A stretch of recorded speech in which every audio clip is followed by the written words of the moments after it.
Nah,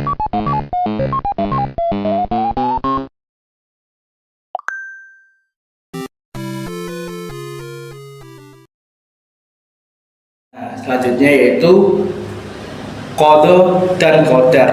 Nah, qada dan qadar sering disebut juga dengan takdir. Nah, di sini takdir dibagi menjadi dua. Yang pertama yaitu takdir mu'allaq dan takdir mubram. Nah, takdir mu'allaq artinya takdir yang dapat diubah manusia. Contoh dari takdir mu'allaq adalah yaitu kepintaran manusia yang tadinya tidak mengerti apa-apa.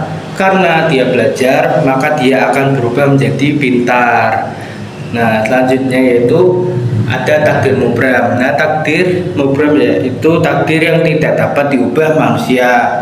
Contohnya yaitu bentuk, warna kulit manusia yang tidak dapat diubah karena itu adalah sudah ketentuan dari Allah Subhanahu wa taala. Cara beriman kepada kode dan qadar ini melibatkan keyakinan dan penerimaan bahwa segala sesuatu yang terjadi itu milik Allah Subhanahu wa taala. Nah, cara beriman kepada kode dan qadar ini terbagi menjadi 3. Yang pertama, kita harus percaya bahwa Allah itu Maha mengetahui dan Maha bijaksana dalam segala ketetapannya. Yang kedua, kita harus berdoa dan berusaha serta melakukan yang terbaik dalam situasi apapun. Yang ketiga, kita harus menerima dengan ikhlas apapun itu yang terjadi, baik itu sesuai dengan keinginan kita atau tidak sesuai dengan keinginan kita. Karena Allah itu memiliki rencana yang terbaik untuk kita. Nah, ini tuh penting dipahami bahwa meskipun takdir kita sudah ditentukan oleh Allah Subhanahu wa taala, bukan berarti kita itu tidak boleh berusaha ya. Meskipun ada dari takdir yang tidak bisa dirubah, yaitu takdir mubram. Jadi, tetap saja kita memiliki tanggung jawab untuk berusaha dan berdoa dalam kehidupan kita.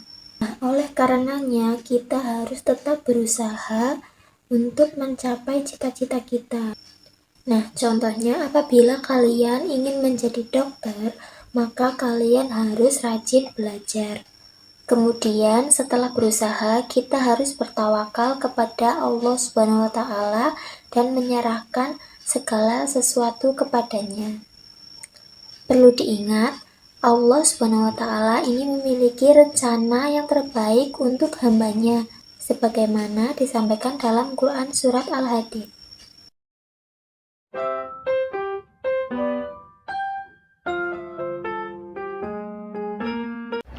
Ya, selanjutnya kita akan membahas tentang hikmah dari iman kepada qada dan qadar. Kita sebagai seorang muslim wajib hukumnya untuk beriman kepada qada dan qadar karena merupakan rukun iman kita yang terakhir. Nah, rukun iman itu kan ada 6. Nah, yang terakhir itu adalah rukun iman kepada qada dan qadar. Jadi, kita sebagai seorang muslim tentunya kita harus berakal sehat dan mampu untuk menjalankan ajarannya dan menjauhi larangannya. Seperti sebagaimana dengan hikmah dari qada dan qadar ini, yaitu meningkatkan keimanan dan ketakwaan kita terhadap Allah Subhanahu wa taala. Seperti dengan meyakini bahwa segala sesuatu itu adalah kehendak dari Allah Subhanahu wa taala. Yang kedua itu membuat hati lebih damai, karena kita tidak perlu menanyakan kenapa begini begitu, kenapa di dunia itu ada yang kaya dan miskin.